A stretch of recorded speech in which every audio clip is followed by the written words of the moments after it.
Curso online Histórias de uma Região.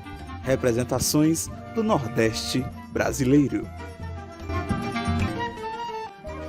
Módulos Pensando o Nordeste na História e nas Artes.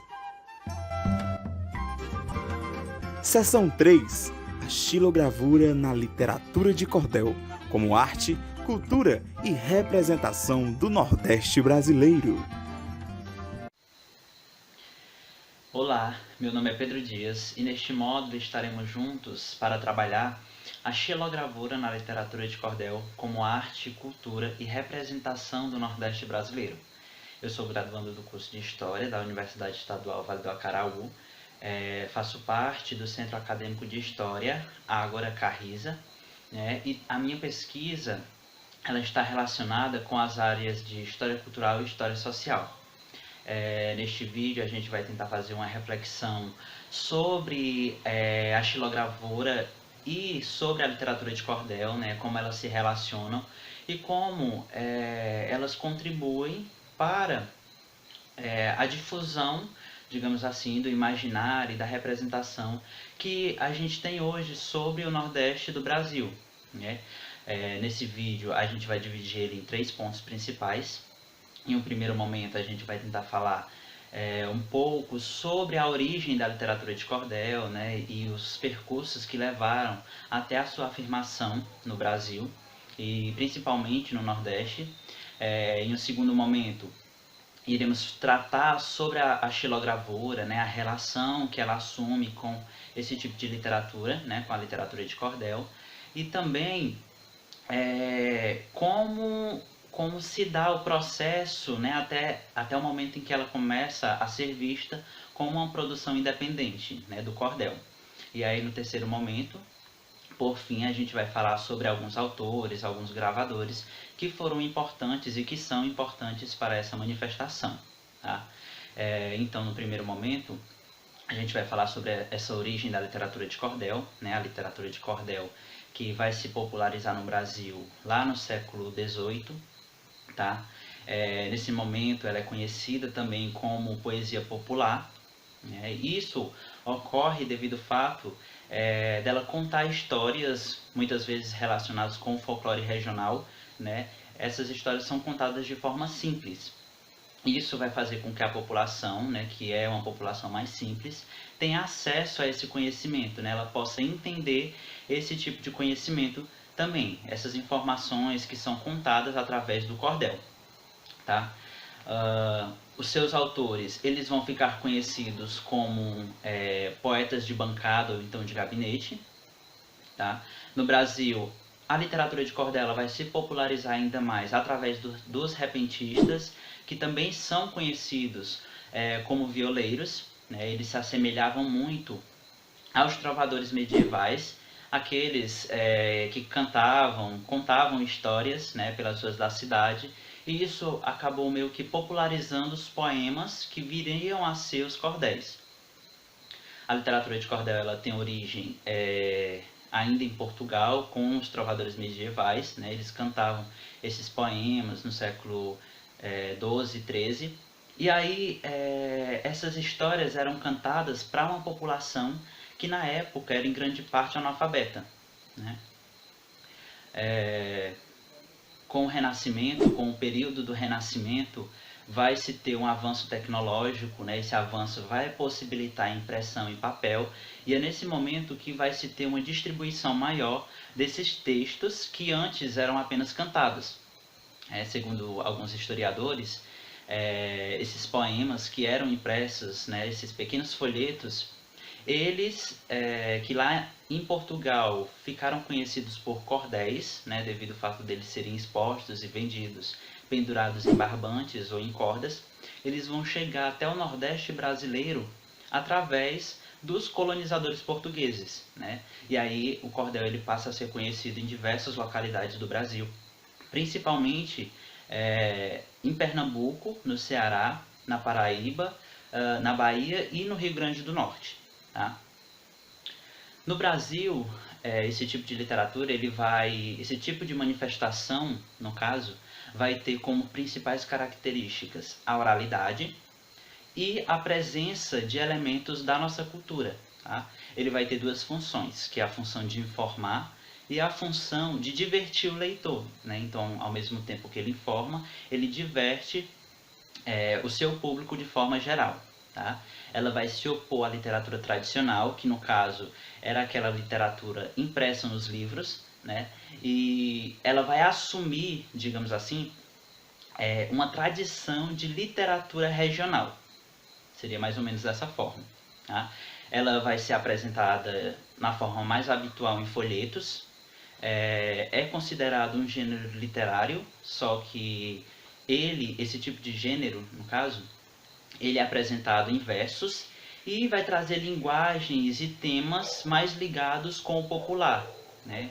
Muitas vezes até com a vida dos próprios autores, que eram responsáveis pela divulgação desses folhetos. Né? Os seus próprios autores tinham que divulgar os seus folhetos, né? Então a divulgação desse tipo de literatura ocorria de forma diferente. Outro ponto, outra característica importante da literatura de cordel é que ela tem uma linguagem e um conteúdo próprio. Né? Então, ela traz alguns pontos específicos, como uma linguagem mais informal, né? Uma linguagem coloquial, a presença do humor, da ironia e do sarcasmo também. Tá? A literatura de cordel vai trabalhar diversos temas, discute desde o folclore regional até a realidade social em que se vivia. E também vai ter a presença da métrica, da rima e fundamentalmente da oralidade. Tá? Eu acho que nesse momento é preciso também que a gente possa distinguir, digamos assim, dessa forma, separar a literatura de cordel e o repente. Né? O repente foi sim muito importante, digamos assim, para a difusão, a divulgação da literatura de cordel em um primeiro momento, né? Mas são duas manifestações populares e culturais diferentes, né? Distintas, cada uma possui suas peculiaridades. Tá? O repente ele é produzido pelo repentista, vai estar mais associado também a uma poesia falada, improvisada, que faz uso de instrumentos musicais, né? Em grande parte das suas produções, digamos assim. E o cordel, ele é produzido pelo cordelista, tá? O cordel vai estar associado a uma poesia popular, e aí ele traz traços de oralidade, e ele é divulgado através do folheto, tá? Como já falamos anteriormente, a sua forma mais habitual é o folheto. Nas feiras livres que ocorriam antigamente, os cordelistas, né, esses produtores, no caso, esses autores, eles precisavam fazer com que as suas obras se tornassem mais atraentes para o seu público consumidor. Né? Então, muitas vezes, esses poetas cordelistas tinham que recitar, né? Eles pegavam seus poemas, recitavam, muitas vezes eles utilizavam algum instrumento, como a viola ou então o pandeiro, tá? E interpretavam também esses poemas, faziam interpretações em ambientes públicos, para que esse público pudesse ser atraído e comprasse, né, as suas obras. E aí, nesse momento, muitas pessoas acabam confundindo o repente com a literatura de cordel. Acho que nesse momento, né, para a gente poder continuar falando sobre a literatura de cordel, é necessário também que a gente faça uma associação com outra manifestação muito importante, né, para essa construção do imaginário em torno do Nordeste, que é a xilogravura. A xilogravura popular ela vai encontrar aqui no Nordeste brasileiro um espaço muito amplo para o seu desenvolvimento, né, então se torna muito importante, principalmente quando a gente for discutir sobre o sertão nordestino, né, onde ocorriam as feiras livres, que se mostraram como lugares, espaços que possibilitaram uma discussão muito grande de diferentes temas, digamos assim. Já sabemos que a literatura de cordel ela surge na Europa, tá? Mas aqui no Brasil, atualmente, ela vem ganhando grande importância como uma das maiores manifestações da cultura popular brasileira. Atualmente ela é conhecida em todo o território brasileiro. E vai ser aqui no Nordeste onde vai residir o seu berço cultural. Né? Então, aqui no Nordeste, a literatura de cordel, ela vai expressar, ela vai trazer a questão essa questão mais ligada à vida do homem sertanejo, né? A sua cultura sertaneja, ela se expressa aqui no Nordeste, digamos assim. Ela, quando ela surge lá na Europa, ela vai ser utilizada para divulgar histórias, né, feitos heróicos e, digamos assim, acontecimentos que haviam ocorrido em outros tempos, né? Tudo isso transmitido oralmente pela memória popular. E em um segundo momento, esse mesmo tipo de poesia ele vai ser utilizado para descrever fatos recentes, acontecimentos contemporâneos, acontecimentos sociais contemporâneos que começavam a despertar o interesse da população. Tá? Mais ou menos nos idos de 1900, mais ou menos nos idos de 1920, né, digamos assim, a literatura de cordel vai se firmar aqui no Brasil.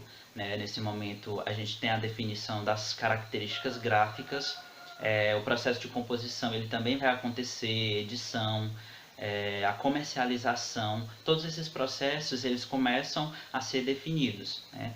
E aí também vai ser, digamos assim, definido, constituído um público para esse tipo de gênero, né? Para esse gênero literário. Tá? Segundo Rosilene Alves de Mello, ela vai falar que em uma de suas produções, no caso, ela vai falar que mais ou menos nas primeiras décadas do século XX, né, as gráficas que produziam os cordéis, digamos assim, nesse momento, né, os cordéis eles vão passar a ser conhecidos como folhetos sem capa, tá? Devido ao fato de não trazer nas suas capas ilustrações. Né? Então, esses cordéis eles eram produzidos de forma simples, né? Apenas na formatação básica, tinham informações básicas na capa e geralmente traziam alguns ornamentos, como cercaduras ou arabescos. Tá? Diferente da literatura do cordel, no caso, que é produzida em Portugal e na França, digamos assim, a literatura de cordel que foi produzida e que é produzida no Brasil, ela é muito específica, né? Ela é muito diferente, se distingue em diversos pontos desses outros cordéis. Tá? Muitos dos autores que produziam, né, que escreviam seus versos e que vendiam seus versos aqui no Brasil, eles sobreviviam na penúria. Né? Tanto autores como o seu público era da classe pobre. Tá? A literatura de cordel ela é ligada com essa tradição oral, então muitas vezes os temas que são abordados também estão ligados com o cotidiano do agreste, né? Mas para além disso vão se discutir diversos outros temas, que vai desde a benzedeira, né, que desfaz o mal-olhado, quebranto, até mesmo histórias de seres místicos, folclóricos, como a mula sem cabeça, tá? E também discute sobre histórias de amor, aventuras de cangaceiros, né, acontecimentos também importantes. Os poetas cordelistas, eles eram donos de suas próprias obras, né, então eles poderiam vender os direitos delas para editores, editoras, que também eram poetas cordelistas. Tá?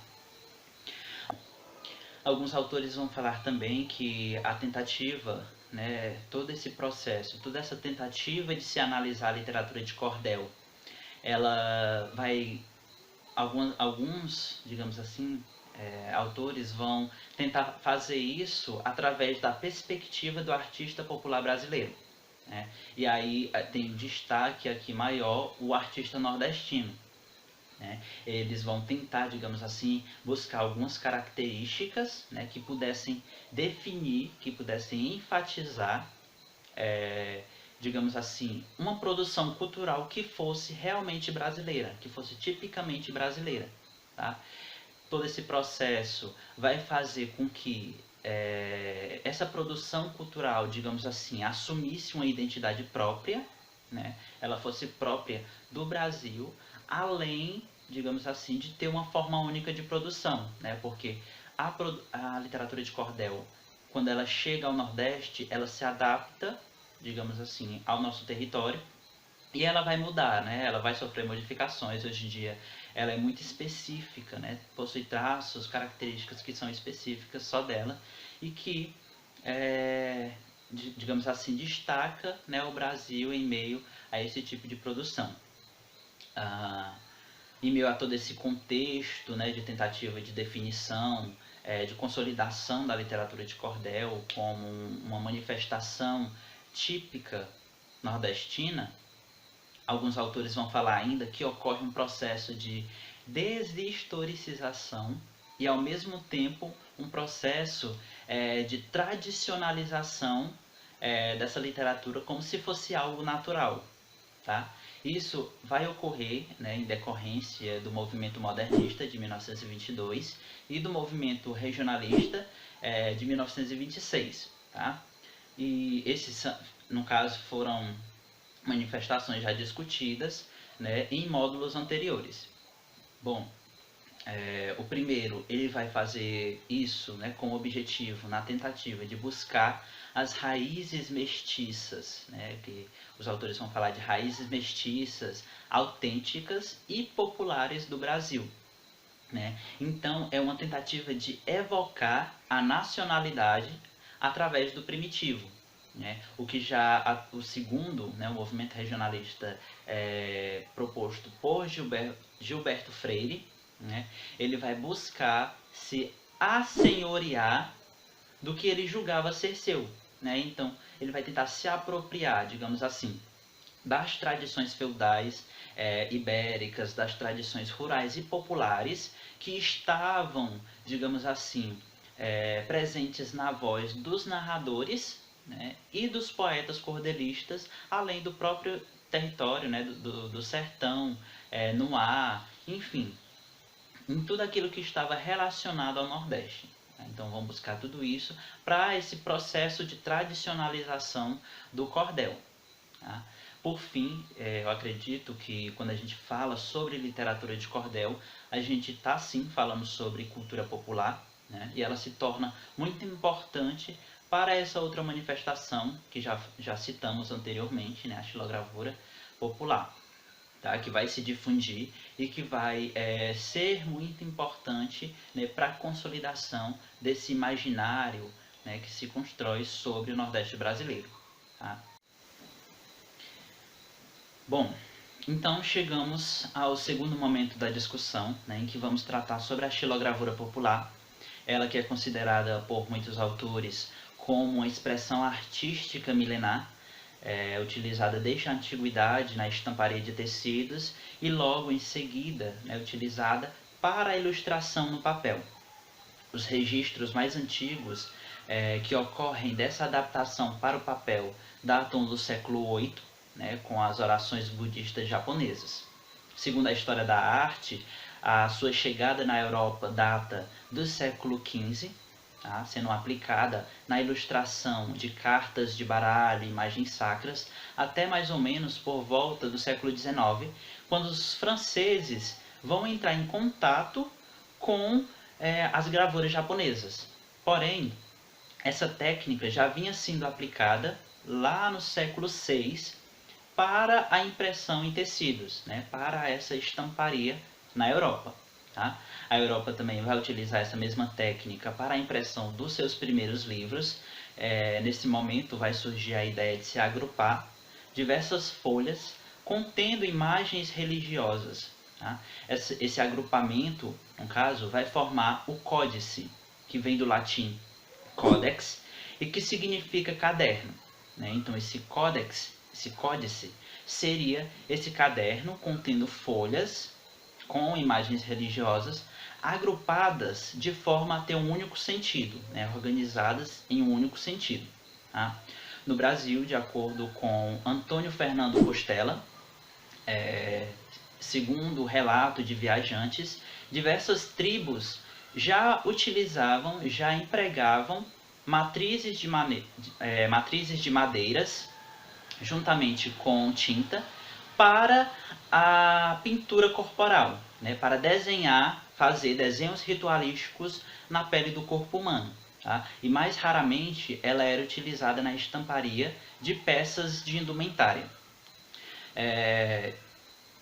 Isso, no caso, vai levar a crer, digamos assim, que essa técnica teria sido repassada para os nativos pelos missionários portugueses que vieram no processo de catequização lá no século XVII. Tá? Para além de toda essa história, no caso, a xilogravura, digamos assim, ela chega definitivamente no Brasil por volta do século XIX, né, ainda com a implantação da imprensa régia, e vai ser utilizada na ilustração dos periódicos, né, para que eles se tornassem mais atrativos visualmente. Tá? A xilogravura de cordel, a xilogravura popular, perdão, vai ser, no caso assim, ela vai servir como um suporte, digamos, para sátiras políticas, para retratos, manchetes de noticiários, diversas, digamos assim, demandas sociais. Porém, é na literatura de cordel, como já falamos, que ela vai se expressar com toda a sua força criativa, né? É na literatura de cordel onde ela vai conseguir constituir o ideário mágico, né, sobre o agreste nordestino. Tá? Um dos pioneiros na ilustração, na introdução de ilustrações nas capas dos folhetos de cordéis vai ser João Martins de Ataíde. Tá? Ele vai fazer isso com o objetivo de tornar esses cordéis mais atraentes para o seu público consumidor. Tá? Tanto é que ele vai recorrer aos ilustradores que produziam cartazes para filmes lá no Recife. Né?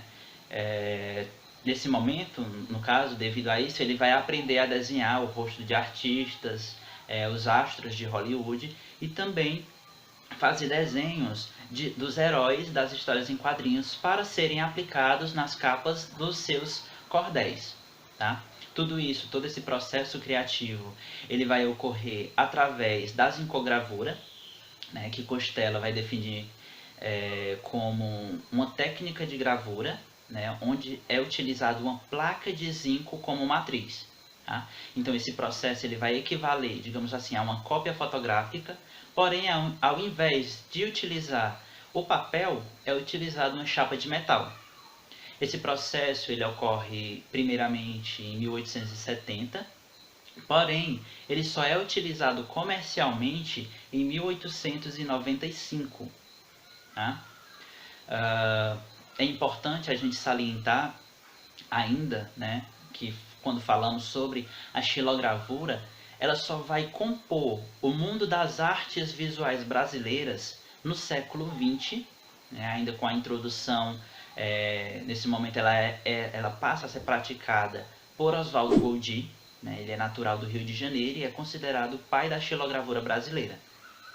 Nesse contexto, em meio de produção e ilustração, a tipografia São Francisco ela vai se destacar, né? Ela era de propriedade de José Bernardo da Silva. Tá? Essa tipografia, no caso, ficava localizada no Rio de Janeiro, em Juazeiro do Norte, tá? Aqui no Ceará, e ela vai se destacar, digamos assim, como uma das maiores, como a maior editora de literatura popular do país. Né? Porém, ela só atinge o seu auge, digamos assim, em 1949, quando Bernardo compra os direitos autorais, né, de alguns dos cordéis, de alguns dos folhetos de João Martins de Ataíde. Tá? Nesse momento, Bernardo ele vai se ver em grande dificuldade, digamos assim, né, pela falta dos clichês de zinco. Ele vai optar, nesse momento, mais ou menos por volta do final dos anos de 1940, por outra técnica que já vinha sendo aplicada, nos jornais, que é a xilogravura. Tá? Ele percebe a dificuldade que era trabalhar com a zincogravura, tanto no processo de elaboração das ilustrações, como também no processo de aquisição, tá? Desse tipo de técnica. Porém, Nesse momento, passa-se a utilizar as duas técnicas, né? Tanto a zincogravura, mas principalmente a xilogravura. Tá? Um outro jornal que ainda nas primeiras décadas do século XX também já utilizava essa mesma técnica é o Moçoroense, né, do Rio Grande do Norte, em que esse jornal vai utilizar essa técnica para a ilustração das notícias de publicidade, dos artigos mais importantes da sua edição, né? E nesse momento já se conseguia perceber um detalhamento muito grande, muito rico, tanto dos traços também como da representação que se fazia sobre a vida do homem sertanejo, né? Sobre o Nordeste e sobre o sertão, digamos assim, de forma geral. Os primeiros autores, digamos assim, a imitar os clichês de Zinco, eles vão fazer isso com uma maestria muito grande, né? Digamos assim, os primeiros xilógrafos a imitarem os clichês de Zinco, né? Eles fazem isso com grande maestria. Eles vão ser instruídos por José Bernardo da Silva, vão ser iniciados por ele. E grande parte desses homens vinham das classes mais desfavorecidas da população, né? Então eles faziam esse processo como um meio de sobrevivência mesmo, tá? A técnica utilizada por esses homens vai encontrar então, né, como citando Gilmar de Carvalho, na ponta da faca sertaneja, né, no canivete de cortar fumo de rolo e até nas hastes de guarda-chuvas, uma perfeita adequação e tradução de todo o imaginário de princesas, dragões e mitos como Lampião e Padre Cícero. Tá? A partir dos anos de 1950, a xilogravura popular ela passa a ser observada por alguns intelectuais de algumas localidades do Nordeste, tá? Como uma produção independente da literatura de cordel. Né? Então, esse novo olhar sobre a xilogravura vai dar a ela uma valorização diferente, como uma produção artesanal autônoma. Né? Então, esse processo, né, essa análise desses intelectuais, ela ocorre inicialmente em Alagoas, com o folclorista Theo Brandão, tá? Em seguida em Pernambuco, pelo colecionador de arte Abelardo Rodrigues, e pelo estudioso paraibano Ariano Suassuna, tá? Que vai publicar diversos artigos sobre a xilogravura, sobre essa técnica, no Diário de Pernambuco. Entre os anos de 1950 e 1960, devido ao grande impulso, né, de industrialização e o surgimento dos novos meios de comunicação, vai começar a se difundir a ideia do desaparecimento tanto da literatura de cordel como da xilogravura. Né? A literatura de cordel ela vai se adaptar a esses novos meios de comunicação, ela vai passar a ser recitada pelos repentistas nas rádios, porém, nesse contexto, né, começa-se a difundir a ideia de que a xilogravura seria uma expressão avessa à ideia de modernidade. Tá? No Ceará, alguns dos agentes fundadores do MAUC, que foi inaugurado no ano de 1961, eles vão abraçar essa ideia do desaparecimento da xilogravura. Né? Porém, nos anos anteriores à fundação do MAUC, eles vão começar a recolher alguns dos tacos que eram utilizados em algumas gráficas do Nordeste, né, para essa produção xilográfica, né, em Pernambuco, no Ceará e na Paraíba. Então, todo esse apanhado vai fazer parte da coleção desse novo gênero, né, que vai começar a ser exposta e vai ser conservada também por esse museu de arte que vai abraçar, né, esse novo gênero, digamos assim, de exposição. Chegamos então no nosso terceiro ponto de discussão. Nesse momento vamos falar sobre alguns cordelistas, alguns autores e gravadores que foram importantes e que são importantes para a difusão, né, da ideia e do imaginário que se tem sobre o Nordeste do Brasil. Tá? o historiador Durval Muniz de Albuquerque Júnior, ele vai trabalhar no 6º capítulo, né, da obra A Feira dos Mitos, a fabricação do folclore e da cultura popular, né, sobre a trajetória de alguns artistas, né, de alguns homens, digamos assim, que contribuíram para o surgimento do que seria a cultura nordestina, né? A ideia de cultura nordestina.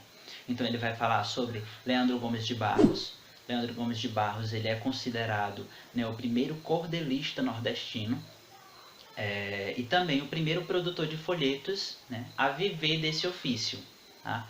E também a trajetória de João Martins de Ataíde, que já foi citado anteriormente, já falamos um pouco sobre ele, né, e que também é outro ícone da poesia popular. Ele montou a sua tipografia e passou a imprimir os seus próprios versos. Né? Então o autor ele vai considerar esses homens, digamos assim, como integrantes, eles fazem parte de uma indústria que Durval Muniz vai chamar de indústria dos folhetos, tá? E que essa indústria ela é decorrente, digamos assim, do processo capitalista que vai ocorrer na sociedade do final do século XIX, início do século XX, né? E que vai possibilitar, digamos assim, vai dar novas oportunidades para esses homens que vão passar a se inserir nesse mercado cultural. Tá? Tudo isso como maneira, né, de subsistência, como forma de subsistência. Tá? O autor ele vai dizer ainda que esses homens, né, no caso, a produção, a prática desses homens que não faziam parte dessa elite que estava em processo de decadência, né, ela vai fazer surgir algo novo. Né? Esse algo novo ele surge a partir daquilo que é acessível, né, esses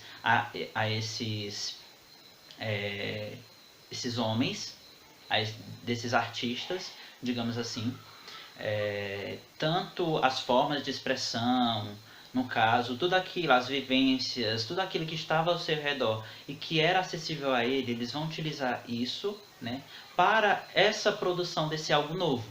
Tá? Esse algo novo ele surge, né, em detrimento dessas oportunidades que estavam sendo oferecidas pela sociedade de mercado. Tá?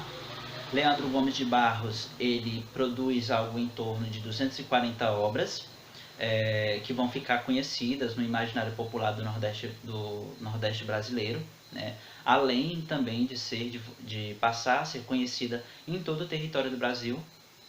E aí, por exemplo, a gente pode citar a peça O Alto da Compadecida, de Ariano Suassuna, que foi inspirada nos folhetos, né, de Barros. Tá? Já João Martins de Ataíde, ele fica mais conhecido, né, devido às suas ilustrações de inserir nas capas, né, dos seus folhetos o rosto de artistas de Hollywood. Tá? Outro fato importante a ser ressaltado sobre João Martins de Ataíde é que depois da morte de Leandro Gomes de Barros, ele compra os direitos autorais de alguns dos seus cordéis e ele assume, né, a autoria deles. E isso passa a ser descoberto recentemente. Tá? Agora, falando sobre os artistas xilogravadores, resolvemos destacar 3. Tá? O primeiro é chamado Inocêncio de Medeiros da Costa. Tá? Ele é um pernambucano que ficou mais conhecido como Mestre Nosa. Né? Mestre Nosa produziu diversas obras, né, sendo que a sua obra mais conhecida é a Via Sacra, né, uma obra que é composta por 15 matrizes, e aí ela já foi exposta em diversas localidades, sendo que a sua primeira mostra vai ocorrer lá em Paris, no ano de 1960. Tá? Mestre Nosa, ele é um escultor, né? Ele fica mais conhecido pelas suas esculturas em madeiras que ele produzia no seu ateliê em Juazeiro do Norte. Ele vai produzir diversos temas e também é responsável pela produção de diversas imagens e esculturas de Padre Cícero, tá? Sendo que todas essas produções elas eram feitas sob encomenda, né, e eram mais destinadas ao comércio local, tá? Outro nordestino e sertanejo, né, que ficou conhecido tanto dentro do país como fora do país, como um dos melhores xilógrafos e poetas populares, né, vai ser José Francisco Borges, ou como ele vai falar em algumas entrevistas, como prefere ser chamado, J. Borges. Para J. Borges, né, o cordel ele vai ser a base, o início da sua profissão, né? Porém, atualmente, hoje, ele tem como principal atividade a xilogravura. Tá?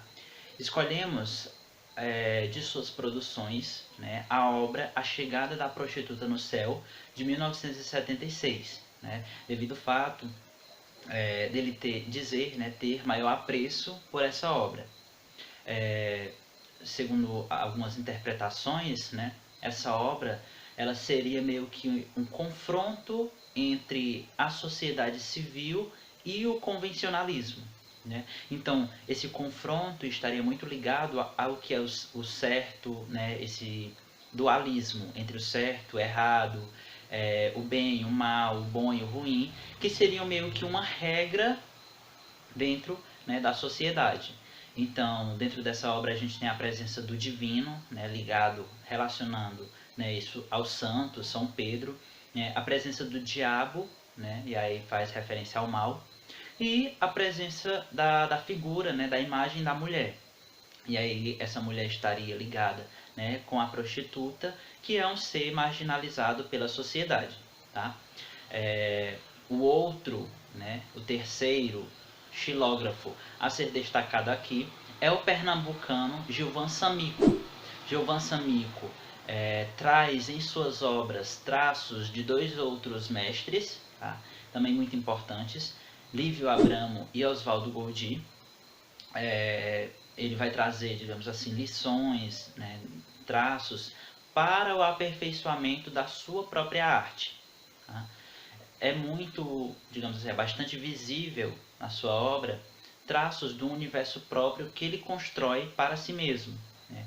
Então tem um mundo mágico, um mundo fantástico, misterioso, presente na sua arte, e que também traz traços das raízes culturais lá do romanceiro popular nordestino. Né? Então, dentro, digamos assim, da obra a qual a gente escolheu, né, é A Fonte, de 1990, a gente consegue perceber muito bem alguns desses elementos, né, que ele vai sempre estar produzindo. Digamos assim, as características, né, mais relevantes dessa obra é que tem a presença do belo, né, do erótico, também algo mais ligado ao místico e misterioso. Né? Então, a figura de destaque dentro dessa obra vai ser a mulher. Né? Então, tanto na obra de J. Borges como na obra de Gilvan Samico, eles trazem a mulher como figura principal. Né? É interessante, né, perceber porque dentro dessa obra a mulher ela vai ser vista como um ser sedutor. Né? Então vai estar ligada com a fertilidade, com a reprodução, né? Tem a imagem de flores também. A mulher como sereia, né? Muitos intérpretes vão dizer que está também associado de certa forma a Iemanjá, né? Ou pelo menos faz menção a Iemanjá, né? Então tem essa ligação, digamos assim. E tem imagens, né, de outros seres, como a lagarta em processo de metamorfose, né, e o lagarto aos pés, né, dessa mulher jorrando água, o lagarto que seria um predador e que vai e que está ali em função, né, da mulher. Por fim, né, para concluirmos toda essa discussão, eu gostaria de ler um poema de um poeta contemporâneo chamado Braulio Bessa, e o poema dele se chama Ser Nordestino. Tá? Sou gibão do vaqueiro, sou cuscuz, sou rapadura, sou vida difícil e dura, sou Nordeste brasileiro, sou cantador violeiro, sou alegria ao chover, sou doutor sem saber ler, sou rico sem ser granfino, Quanto mais sou nordestino, mais tenho orgulho de ser. Da minha cabeça chata, do meu sotaque arrastado, do nosso solo rachado, dessa gente maltratada, quase sempre injustiçada, acostumada a sofrer. Mas mesmo nesse padecer, eu sou feliz desde menino. Quanto mais sou nordestino, mais orgulho tenho de ser.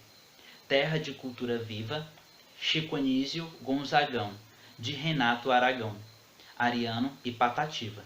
Gente boa criativa, isso só me dá prazer. E hoje, mais uma vez, eu quero dizer: muito obrigado ao destino. Quanto mais sou nordestino, mais tenho orgulho de ser.